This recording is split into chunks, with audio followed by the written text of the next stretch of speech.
बोलिए श्री गजानन महाराज की जय हो।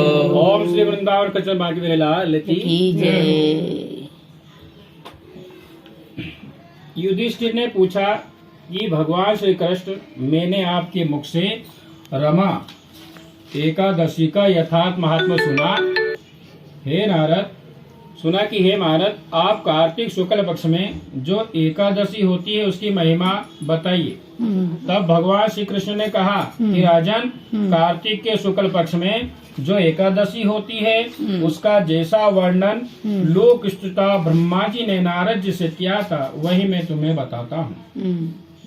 नारद जी ने कहा कि हे पिताश्री, जिसमें धर्म कर्म प्रवृत्ति में प्रवृत्ति कराने वाले भगवान गोविंद जागते हैं, उस प्रबोधनी एकादशी का महात्म बताइए। तब ब्रह्मा जी बोले कि हे मुनि श्रेष्ठ, प्रबोधनी का महात्म्य पाप का नाश, पुण्य की वृद्धि तथा उत्तम बुद्धि वाले पुरुषों को मोक्ष प्रदान करने वाला है। समुद्र से लेकर सरोवर तक जितने भी तीर्थ हैं वे सभी अपने महात्म्य की तभी तक गर्जना करते हैं जब तक कि कार्तिक मास में भगवान विष्णु की प्रबोधनी तिथि नहीं आ जाती। प्रबोधनी एकादशी को एक ही उपवास कर लेने से मनुष्य 1000 अश्वमेध तथा 100 राजसी यज्ञ का फल प्राप्त कर लेता है। हे पुत्र, जो दुर्लभ है, जिसकी प्राप्ति असंभव है तथा जिसे त्रिलोकी में किसी ने भी नहीं देखा है, ऐसी वस्तु के लिए भी याचना करने पर प्रबोधनी एकादशी उसे देती है। भक्ति पूर्वक उपवास करने पर मनुष्य को हरि बोधनी एकादशी ऐश्वर्य, संपत्ति, उत्तम बुद्धि, राज तथा सुख प्रदान करती है।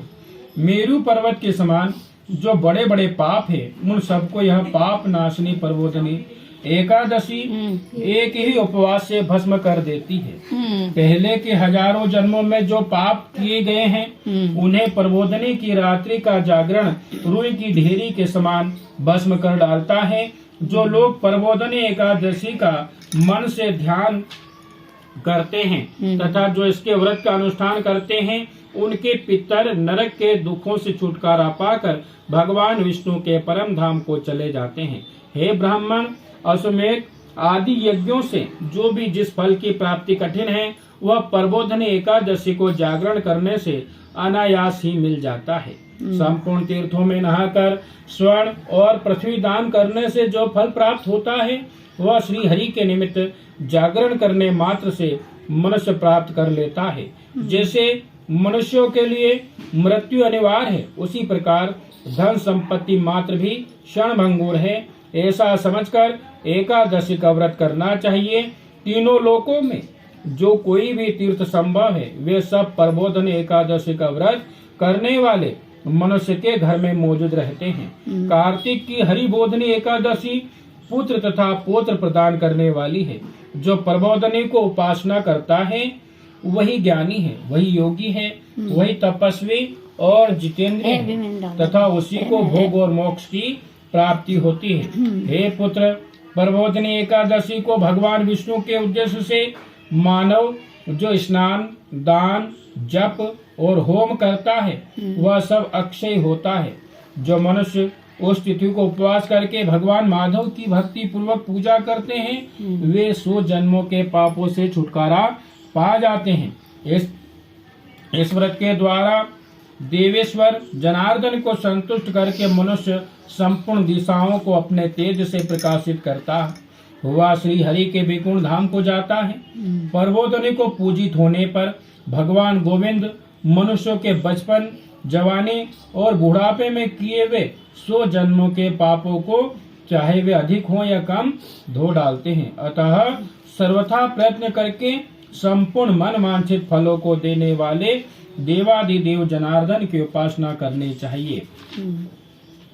हे पुत्र नारद, जो भगवान विष्णु के भजन में तत्पर होकर कार्तिक में पराई अन्न का त्याग करता है, वह चंद्रायन व्रत का फल पाता है। जो प्रतिदिन शास्त्रीय चर्चा से मनोरंजन करते हुए कार्तिक मास व्यतीत करता है, वह अपने संपूर्ण पापों को जला डालता है और 10,000 यज्ञों का फल प्राप्त करता है। कार्तिक मास में शास्त्रीय कथा के कहने, सुनने, से भगवान मधुसूदन को जैसा संतोष होता है वैसा उन्हें यज्ञ, दान अथवा जप आदि से भी नहीं होता। जो शुभ कर्म परायण पुरुष कार्तिक मास में एक या आधा श्लोक भी भगवान विष्णु की कथा बाँचते हैं उन्हें सुगोदान का फल मिलता है। हे महामुने, कार्तिक में भगवान केशव के सामने शास्त्र का स्वाध्याय तथा श्रवण करना चाहिए। हे मुनिश्रेष्ठ, जो कार्तिक में कल्याण प्राप्ति के लोभ से श्री हरि की कथा का प्रबंध करता है वह अपनी 100 पीढ़ियों तक को तार देता है। जो मनुष्य सदा नियम पूर्वक कार्तिक मास में भगवान विष्णु की कथा सुनता है उसे सहस गोदान का फल मिलता है। जो पर्वोदनी एकादशी के दिन श्री विष्णु भगवान की कथा श्रवण करता है उसे 7 दीपों से युक्त पृथ्वी दान करने का फल प्राप्त होता है। हे मुनिश्रेष्ठ, जो भगवान विष्णु की कथा सुनकर अपनी शक्ति के अनुसार कथावाचक की पूजा करते हैं उन्हें अक्षय लोक की प्राप्ति होती है। हे नारद, जो मनुष्य कार्तिक मास में भगवत संबंधी गीत और शास्त्र विनोद के द्वारा समय बिताता है उसकी पुनरावृत्ति मैंने नहीं देखी। हे मुने, जो पुण्यात्मा पुरुष भगवान के समक्ष गान, नृत्य, वाद और श्री विष्णु की कथा करता है वह तीनों लोकों के ऊपर विराजमान होता है। मुनि श्रेष्ठ, कार्तिक की पर्वोदनी एकादशी के दिन बहुत से फल, फूल, कपूर, अर्घजा और कुमकुम के द्वारा श्री हरि की पूजा करनी चाहिए। एकादशी आने पर धन की कंजूसी नहीं करना चाहिए क्योंकि उस दिन दान आदि करने से असंख्य पुण्य की प्राप्ति होती है। पर्वोदनी को जागरण करने के समय शंख में जल लेकर फल तथा नाना प्रकार के द्रव्यों के साथ श्री जनार्दन को अर्घ देना चाहिए। संपूर्ण तीर्थों में स्नान करने और सब प्रकार के दान देने से जो फल मिलता है वह पर्वोदनी एकादशी को अर्घ देने से करोड़ गुना होकर प्राप्त होता है। हे देवर से, अर्घ के पश्चात भोजन, अच्छा दान और दक्षिणा आदि के द्वारा भगवान विष्णु की प्रसन्नता के लिए श्री गुरु की पूजा करना चाहिए।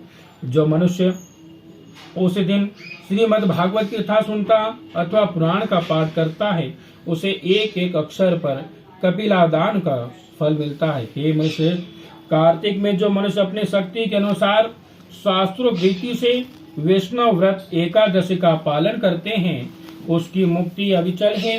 केतकी के एक पत्ते से पूजित होने पर भगवान गरुड़ध्वज 1000 वर्ष तक अत्यंत तृप्त रहते हैं। हे देवर से, जो अगस्त के फूल से भगवान जनार्दन की पूजा करता है उसके दर्शन मात्र से नरक की आग बुझ जाती है। हे वत्स, जो कार्तिक में भगवान जनार्दन को तुलसी के पत्र और पुष्प अर्पण करते हैं उनका क्षण भर का किया हुआ सारा पाप भस्म हो जाता है। उनका जन्म भर का किया हुआ सारा पाप भस्म हो जाता है। हे मुने, जो प्रतिदिन दर्शन, स्पर्श, ध्यान, नाम, कीर्तन, स्तवन, अर्पण, सेचन, नित्य पूजन तथा नमस्कार के द्वारा तुलसी में 9 प्रकार की भक्ति करते हैं वे कोटि सहस्र युगों तक पुण्य का विस्तार करते हैं। हे नारद, सब प्रकार के फूलों और पत्तों को चढ़ाने से जो फल मिलता है वह कार्तिक मास में तुलसी के एक पत्ते से मिल जाता है। कार्तिक आया देख प्रतिदिन नियम पूर्वक तुलसी के कोमल पत्तों से महाविष्णु श्री जनार्दन का पूजन करना चाहिए। सो यज्ञों द्वारा देवताओं का यजन करने और अनेक प्रकार के दान देने से जो पुण्य होता है वह कार्तिक में तुलसी दल मात्र से केशव की पूजा करने पर प्राप्त हो जाता है। बोली श्री वृंदावन लाल की जय हो।